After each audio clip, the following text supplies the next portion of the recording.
As we say, doing your own thing. That's Dharma. You have to find, as it were, your own thing.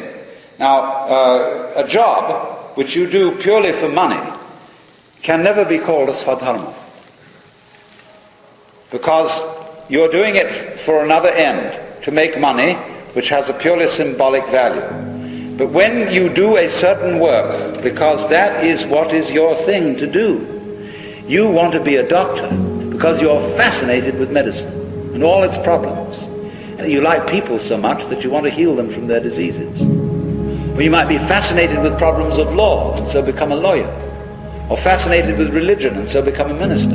Then you've got a vocation. Because you would do that thing, whether it paid you very much or whether it didn't. Because that's the one thing you have to do. If you're a painter, you have to paint. If you're a writer, you're one of those crazy people who just has to write.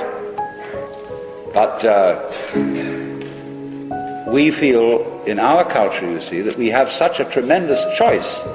It's like embarrassment of riches when you're confronted with one of those enormous menus in a restaurant which has so many things on it you can't make up your mind which to pick. Well, now then, you see, as a person passes out of this, he gives up the social order and becomes a nobody. He then, in that sense, he goes back to the forest. He goes back from the organization to find out who he is alone all by himself. And so he becomes, in that sense, the upper outcast. The man who is respected by those people who are still in caste, because they say, without this kind of person, we should lose our sanity. We should become confused with our roles, unless there's always the hermit in the forest to remind us that man is not his role, that he's something deeper than that, and that the true end of man is to play the game of hide and seek for a while, to get lost in these roles, but then to return back to nature with all that experience behind him. Find out again who you really are,